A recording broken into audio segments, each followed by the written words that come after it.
নমস্কার বন্ধুরা, সে প্ল্যান্টসের তরফ থেকে আমি সঞ্জীব বলছি। আর আমি বেশ কিছুদিন আগে নার্সারি থেকে কিছু নতুন গাছ নিয়ে এসেছিলাম। হ্যাঁ, তো সেগুলোকে আমি প্রতিস্থাপন করেছি। এবার আমার গাছগুলো কেমন আছে, কোন পটে দিয়েছি এবং কিভাবে বসিয়েছি আমি সেটার সমস্ত এক একটা করে গাছ দেখাবো আর আমি বলবো। আর প্রথম গাছ হিসেবে আমি দেখুন, এটা হচ্ছে রয়্যাল ফ্ল্যাশ। এই গাছটা আপনারা আমার আগের ভিডিওতে দেখবেন। আমি মানে নার্সারি থেকে গাছ আনার পর ভিডিও করেছিলাম। তাই এই গাছটা ছোট ছিল, গাছটাকে আমি 6 ইঞ্চি পটে বসিয়েছি। আর এই যে ফুল আসছে দেখুন, এই ছোটো আসছে, আপনাদের সংগ্রহ রাখতে পারেন। রয়্যাল ফ্ল্যাশ, এটা একটা 6 ইঞ্চি পটে আছে। আর এটার মধ্যে মাটি হিসাবে আমি সেম পরিমাণ মাটি, ধানের তুষ এবং ভার্মি কম্পোস্ট দিয়ে মাটিটা করে রেখেছিলাম। আর আমার একটা জৈব মিক্সার করা থাকে, সেই মিক্সারটা আমি শুধু দিয়েছি, আর এর মধ্যে আর কিচ্ছু দিইনি। তারপর থেকে শুধু জল দিয়েছি, তাই ফ্লাওয়ার আসছে। আচ্ছা, দ্বিতীয় গাছটা চলে যাব। দেখুন ফ্লাওয়ার এসছে, কি সুন্দর ফ্লাওয়ারের কালারটা, কি সুন্দর। হ্যাঁ, এখানে সব পাতা আসছে এবং এখানেও বার্ডস আসছে। হ্যাঁ, এইটা হচ্ছে তাইওয়ান গার্ল। এই গাছটার নাম হচ্ছে তাইওয়ান গার্ল। এটা একটা তাইওয়ানের ভ্যারাইটি। এটাও 6 ইঞ্চি পটে আছে আমার, ওই সেম মাটিতে এবং সেম কম্পোস্ট দিয়ে বসানো। এই গাছটাও আপনারা আপনাদের সঙ্গে রাখতে পারেন। এটা আমি ছোট নিয়ে এসেছিলাম, এটা 6 ইঞ্চি পটে আমি বসিয়েছি। নেক্সট ভ্যারাইটি, এটা হচ্ছে ফ্লেম হোয়াইট। এটা দেখুন ফ্লেম হোয়াইট, এটা দেখুন অজস্র ব্রাঞ্চ ছেড়েছে। আর এই গাছটা এমনিতেই ডোয়ার্ফ ভ্যারাইটি, আর নিজে থেকেই বুশি হয়ে যায়। হ্যাঁ, হোয়াইট কালারের ফ্লাওয়ার। এটা হচ্ছে ফ্লেম হোয়াইট। রুট স্টকটাও আমার মোটা আছে। এটাও সেম পদ্ধতিতে বসানো, ফ্লেম হোয়াইট।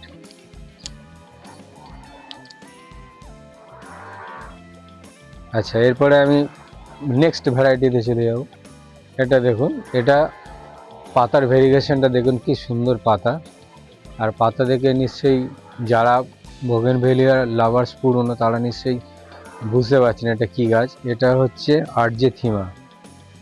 এই পাতাটা খুব সুন্দর এবং এর ফুলটার সঙ্গে পাতার কম্বিনেশনটা খুব ভালো। আপনারা আপনাদের সঙ্গে এই গাছটাও রাখতে পারেন, আর্জেথিমা, দারুণ একটা গাছ। আচ্ছা, এরপরে আমরা নেক্সট ভ্যারাইটিতে চলে যাব। Golden flame purple. পার্পেল কালারের ফ্লাওয়ার হবে আর গোল্ডেন লিফ। হ্যাঁ, ভেরিগেশন থাকবে। এটা গোল্ডেন ফ্লেম পার্পেল। এটাও কিছুদিন আগে নিয়ে এসেছিলাম, এখন 6 ইঞ্চি টবে বসিয়েছি, তা ভালোই গ্রোথ নিচ্ছে।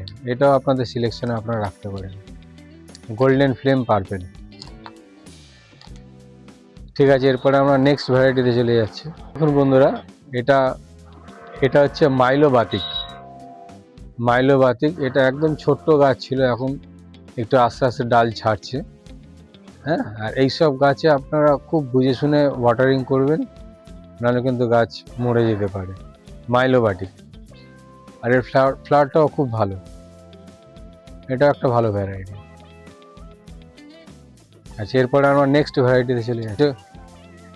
গোল্ডেন সাকুরা, মানে সাকুরা বেলকানের মতোই, এটা একটু গোল্ডেন কালারের লিফ হবে আর সাকুরার মতোই ফুলটা হবে। এটা হচ্ছে গোল্ডেন সাকুরা, নতুন পাতা ছাড়ছে।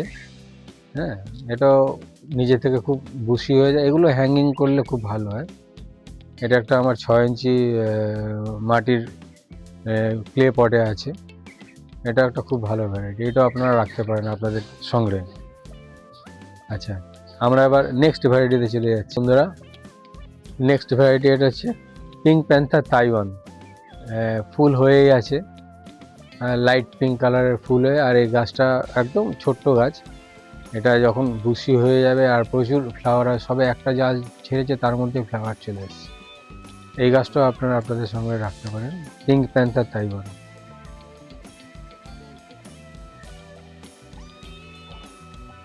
আচ্ছা, এরপরে আমরা নেক্সট ভ্যারাইটিতে চলে যাব, হোয়াইট প্যান্থার তাইওয়ান। আগেরটা ছিল পিঙ্ক প্যান্থার তাইওয়ান, এটা হোয়াইট প্যান্থার তাইওয়ান। এটাও হোয়াইট কালারের ফ্লাওয়ার হবে।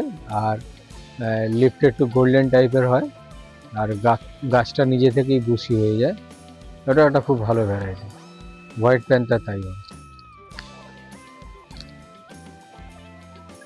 আচ্ছা, আমরা এবার নেক্সট ভ্যারাইটিতে চলে যাচ্ছি।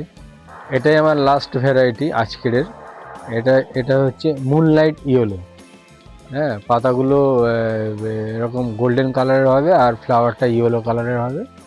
এই গাছটা আমার ছিল, এই গাছটা মারা যাওয়ার পর আমি আর একটা গাছ নিয়ে এসেছি। হ্যাঁ, এটা একটা রুটেড প্ল্যান্ট। দেখা যাক, গাছটা তো ভালোই গ্রোথ হচ্ছে, পরবর্তীকালে কি রেজাল্ট দেয়। আচ্ছা, নমস্কার বন্ধুরা, এই ছিল আমার সমস্ত আজকের প্ল্যান্টের আপডেট। আর আপনাদের যদি কোনো এই সম্বন্ধে কোয়ারি থাকে আমাকে কমেন্টস করবেন। হ্যাঁ, যে কীভাবে কি আমি গাছগুলো প্রতিস্থাপন করলাম এবং কি কি দিলাম না দিলাম, সমস্তটা কিছু আমি বলে দেবো। আর অবশ্যই চ্যানেলটাকে লাইক, শেয়ার এবং সাবস্ক্রাইব করবেন। নমস্কার।